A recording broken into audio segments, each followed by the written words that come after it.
Bonjour à tous et bienvenue sur En roue libre. Ici on parle du quotidien d'un quadraplégique, que ce soit les astuces de tous les jours ou les endroits où sortir. Si vous vivez au Québec ou bien que vous voulez venir visiter le Québec, n'hésitez pas à souscrire à cette chaîne car je parle régulièrement des meilleurs endroits adaptés. Aujourd'hui on va faire une activité que j'ai pas fait depuis au moins 25 ans, du bateau à voile. Oh, come on! Ça se passe à l'AQVA, Association québécoise de voile adaptée, à Pointe-Claire, sur l'île de Montréal. C'est dans la série des endroits où sortir et on va voir ce que ça donne ensemble en termes d'accessibilité. Pour nous présenter ça, on a la chance d'avoir Geneviève Prévost, qui est la directrice actuelle de l'association. L'Association de voile adapté a une volonté de rendre ces sorties de voile accessibles et inclusives. Alors, je m'appelle Geneviève Prévost, je suis la directrice de l'Association québécoise de voile adapté. Et puis, je suis en poste depuis 2019. Aujourd'hui, c'est notre 25e anniversaire. Donc, ça fait 25 ans qu'on offre des services, des sorties de voile aux personnes avec des mobilités réduites. Bien, à l'origine, c'est Margaret Thatcher qui a amené un bateau adapté à un homme qui s'appelle Sam Sullivan, qui est en Colombie-Britannique. Et puis, Sam Sullivan a invité René Dallaire, qui est un ancien athlète qui est devenu paraplégique suite à un accident de ski, à faire de la voile en Colombie-Britannique. Et puis, René Dallaire est tombé en amour avec le sport et il s'est donné comme mission de développer la voile adaptée au Québec. Donc, c'est alors qu'il a amené un bateau ici au Québec avec l'aide de nombreux bénévoles. Ils ont trouvé un endroit, le Yacht Club de Pointe-Claire, pour pratiquer la voile, qui nous aide à faire nos activités depuis ce temps en nous accueillant généreusement année après année. Les gens pensent que c'est impossible ou même difficile de faire de la voile, mais quand ils se rendent compte, quand ils sont accueillis à la QVA, ils se rendent compte que on a plusieurs adaptations pour adapter le bateau à leurs conditions, à leurs limitations et à leurs capacités. Donc, on évalue ces besoins-là. On met des dispositifs dans le bateau, comme par exemple, on a des coussins, on a des attaches pour les jambes, on a un joystick qui est une espèce de petit... la même chose que pour un jeu électronique, là, un joystick. Et puis, on a un dispositif qui s'appelle le Sip and Puff pour les personnes qui ne sont pas du tout capables d'utiliser leurs bras. Alors, le Sip and Puff, c'est un dispositif qui est composé de deux pailles qui sont reliées à des windlass, qui sont des enrouleurs de cordes. Donc, qu'on souffle dans la paille de gauche ou la paille de droite, ça va aller enclencher un enroulement des cordes qui va ouvrir les voiles, fermer les voiles, diriger le bateau vers la gauche et diriger le bateau vers la droite. Alors, on a différents niveaux d'accompagnement quand on fait de la voile. Donc, c'est sûr que quelqu'un qui commence à faire de la voile n'ira pas sur un bateau seul tout de suite. Et puis, il y a aussi certaines conditions qui ne permettent pas d'aller sur le bateau tout seul. Donc, habituellement, le parcours d'un marin, ça sera de venir essayer la voile. Et puis, s'il développe un intérêt marqué, il peut faire nos cours de voile qu'on appelle les cours Learn to Sail ou apprentissage de la voile, où il pourra faire des certifications qui l'amènera à être plus autonome, indépendant sur le bateau. Donc, à partir de ce moment-là, s'il a fait ses certifications, il peut même aller plus loin encore et s'adonner à la course. Alors, chaque année, on organise une régate, la Coupe du Québec. Donc, on reçoit des marins de différents clubs ou écoles de voile adaptées à travers le Canada et les États-Unis.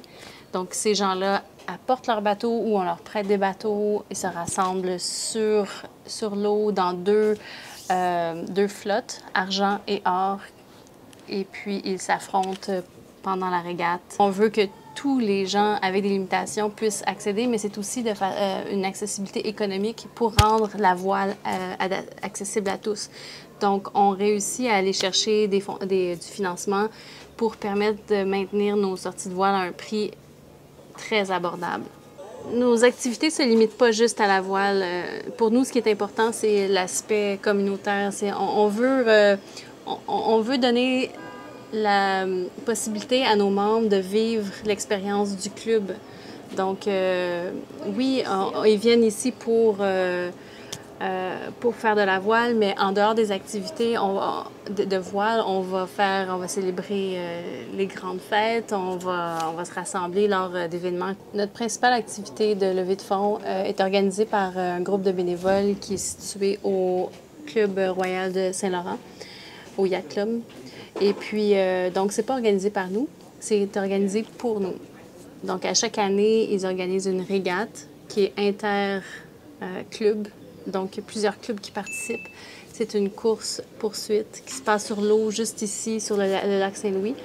Et puis, qui se termine avec un souper, un encan, des tirages, plusieurs activités, de la danse au Yacht Club de Saint-Laurent. Donc, chaque année, on amasse de plus en plus de fonds. On a beaucoup de soutien de la communauté. Et puis, c'est très précieux pour nous. Ça nous permet de continuer nos activités. Ça nous permet de continuer de développer. On cherche on veut implanter des programmes de voile partout, Camp Massawipi, Camp Papillon. Donc, on a plusieurs projets en cours. Alors, comme vous vous en doutez, pour ce qui est de l'accessibilité, c'est tout simplement parfait. Il n'y a aucune marche à l'horizon. Tout est parfaitement accessible en fauteuil. Il y a des rampes pour arriver jusqu'au quai. Faites attention à ne pas tomber quand même.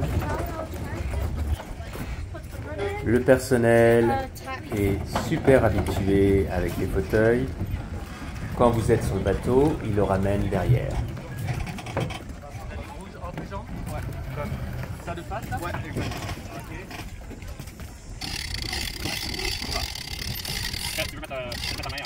Comme vous pouvez le voir, il y a un lève-personne avec une toile, même pas besoin de se jeter à l'eau.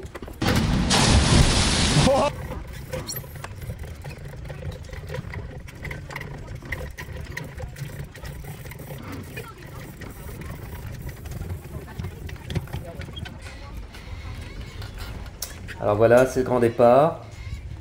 J'espère que vous êtes prêts, ça va secouer.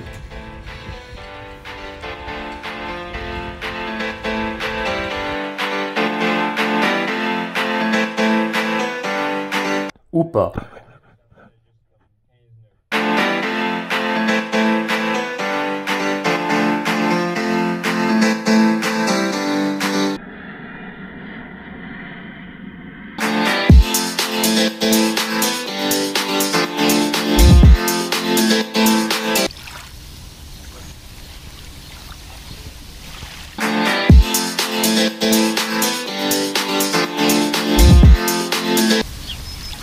Bon, malheureusement, comme vous pouvez le voir, on n'a pas eu de chance. Il n'y avait pas du tout de vent. Qu'est-ce qu'il fait là exactement? Mais ça ne m'a pas empêché de passer une super journée. Et j'en profite pour remercier toute l'équipe de la QVA. Leur accueil a été vraiment superbe et c'est ces gens qui nous permettent d'oublier, ne serait-ce que pour quelques heures, le handicap et d'avoir du fun.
Bon, comme vous avez pu le voir aujourd'hui, vraiment pas de chance, il n'y avait absolument pas de vent.